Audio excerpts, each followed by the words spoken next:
You're listening to Civic Media. You can tune into any of our live shows on any radio station across the state with the Civic Media app. Find us in your phone's app store and listen anytime, anywhere. This is your WGBW Daily News Roundup for the Talk of Green Bay, 97.9 FM and 1590 AM. For 97.9 WGBW News, I'm Lisa Hale. U.S. Representative Tony Weed addressed possible cuts to Medicare and Medicaid during a telephone town hall meeting last night. He said Medicaid needs to be available for the most vulnerable, but he implied some recipients should not be on Medicaid. But I think, it also means taking a serious look at reforms like, work requirements for able-bodied, working-aged, childless adults, and making sure that, of course, those that aren't citizens aren't on Medicaid, because we just don't have the funds for that. Weed from the 8th Congressional District and Tom Tiffany from the 7th Congressional District spent just under an hour answering about a dozen questions ranging from Second Amendment rights to DOJ to Medicare and Medicaid and Social Security. The federal deadline for updating identification to Real ID is approaching. Civic Media's Jimmy Kuska has more. Over one-third of Wisconsin driver's licenses have still not been updated to Real ID, with the deadline under 2 months away. A Real ID is required to fly domestically or to enter federal buildings as of May 6th, although people can still use another form of ID, such as a passport, to fly. The Wisconsin Department of Transportation says about 37% of driver's licenses in the state have not yet been updated. A full list of documents needed for the update and more information is available on the Wisconsin DMV website. The cost of getting a Real ID is the same as renewing a driver's license or photo ID or getting a duplicate license or ID. Students in recovery will now have a high school in Northeast Wisconsin that's specifically designed to serve their unique needs. The Wisconsin Department of Public Instruction announced Manitowoc Public School District has awarded a $75,000 Recovery High School Planning Grant. The program, created under the 2023 Wisconsin Act 72, supports the creation of recovery high schools. These are high schools with dedicated environments where students in recovery can thrive academically and personally. The schools are designed to meet the unique challenges and needs for students who are overcoming substance use and the mental health challenges that often coexist with substance use. The Wisconsin Department of Public Instruction has announced record high graduation rates for high school students last year. According to the new data from the agency, the 2023-24 school year saw about 91% of Wisconsin's high school students graduate on time. Officials say that marks the highest rate since the 2009-2010 school year, when the state changed the way it calculated graduation rates. Attendance rates also increased, and chronic absenteeism decreased, marking the best numbers since the 2020-2021 school year. The Shipyard District is officially recognized as Green Bay's newest public-private partnership district. SDI Director Charles Knight. Over the last 4 years, Shipyard District Inc. has continued to collaborate with the City of Green Bay through difficult challenges and rewarding accomplishments. Now, Shipyard District Incorporated is proud to finally announce with the City of Green Bay a public-private partnership between our organizations and the formal recognition of Shipyard District Inc. as the representative business association for our district. The Shipyard District was formed in 2021 and serves the commercial and residential area from West Mason Street to Lombardy between South Ashland and the Fox River. The Wisconsin Department of Revenue has announced the return of nearly $10 million of unclaimed property to residents. Officials say the funds include things like uncashed dividends and funds from savings accounts that residents may have forgotten about. Nearly 500 notices were sent out to residents across the state with over $2,000 in unclaimed property. Over 30,000 residents with less than $2,000 in unclaimed property received a combined $3.5 million in checks from the department. A former linebacker for the Green Bay Packers was sentenced to 2.5 years in prison Monday for running a Ponzi scheme that defrauded victims out of millions of dollars.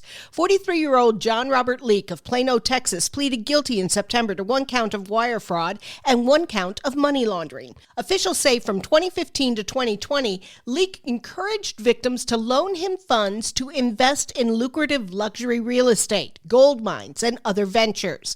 Authorities said he would then use the money for his personal expenses.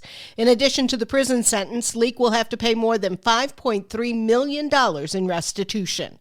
Leak played 3 games for the Packers back in 2005 and also played with the Atlanta Falcons. Almost half of the top cheeses at the U.S. Cheese Championship came from Wisconsin. The winner this year was from Connecticut and the first runner-up Pennsylvania. Second runner-up overall was given to Cello Organic Copper Kettle Parmesan, made by Lake Country Dairy Schumann Cheese from Turtle Lake. The same cheesemakers won for categories for the Asiago cheese, Parmesan, and the Edam and Gouda. Other Wisconsin winners included Carr Valley Cheese Company of Mauston, Carr Valley Cheese Company of Linden, Henning Cheese in Kiel, Belgiosio Cheese in Denmark, and Klondike Cheese Company in Monroe. There were over 2,400 entries from all over the country competing in the contest, which is held yearly in Ashwaubenon. After being closed for over 6 years, the Wisconsin DNR says the observation tower at Potawatomi State Park in Sturgeon Bay will reopen this spring. The tower was built in 1931 and closed in December of 2017 after wood decay and unsafe conditions were discovered. Funding to restore the tower was included in the last biennial budget, and now the 75-foot tower is ready for visitors once more. I'm Lisa Hale, 97.9 WGBW News. For news anytime, log on to WGBW.FM.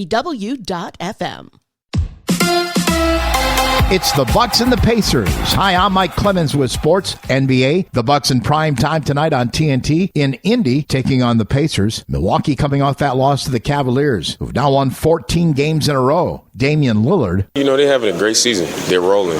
We didn't play our best game.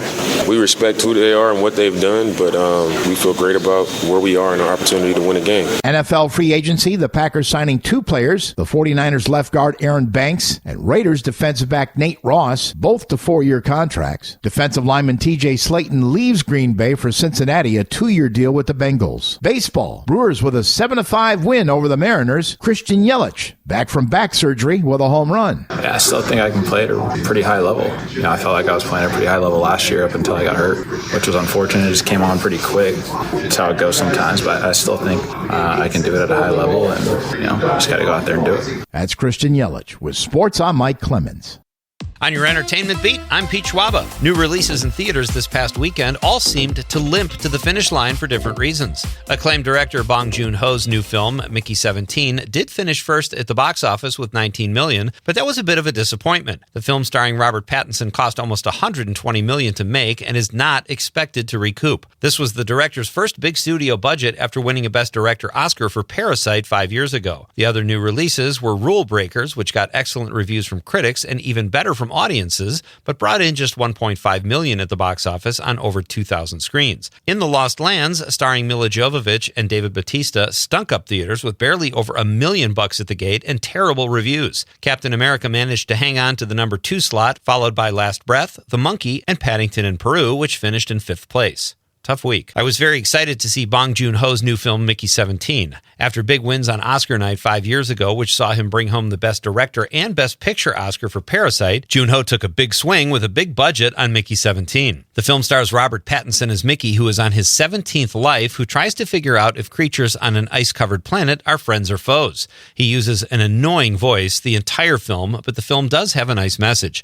Ultimately, Mickey 17 was pretty tough to get through. James Bond passed away in 2021 in the film No Time to Die. But did you honestly think that would stop studios from making more Bond movies? Despite speculation that there would be a female Bond, multiple sources report that it is not happening, and 007 will stay male and British. The search continues for who will play 007. Personally, I think it might be time for a chubby Bond who has halitosis and can't get girls. Lady Gaga was the host and musical act of Saturday Night Live this past weekend and took the opportunity to take a shot at her own work. In the opening monologue, Gaga joked that she was happy with the film's Razzie win, an award that goes to real stinker films. She said she doesn't mind because she likes winning things. She also promised the studio audience she would act and sing and not do Joker 3. Hard to believe Todd Phillips made something that has become that much of a joke. Speaking of SNL, Mike Myers can't seem to stay away from his old stomping grounds.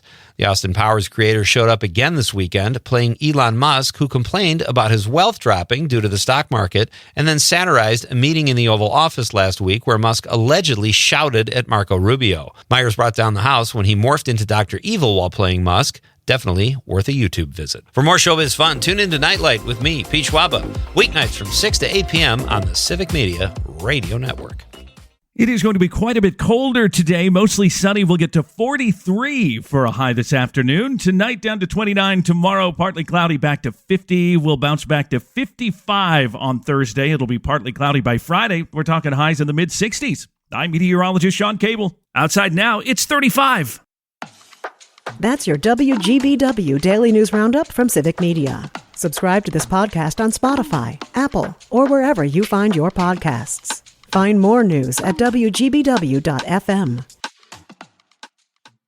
The national news cycle never stops, but it can be hard to find news about your local community. Civic Media is dedicated to providing quality local and state news coverage across Wisconsin. With the Civic Media app, you can get notifications about local stories that matter to you and your community. Find the free Civic Media app in your phone's app store and choose notifications from the menu to tell us what kind of news you want to hear about.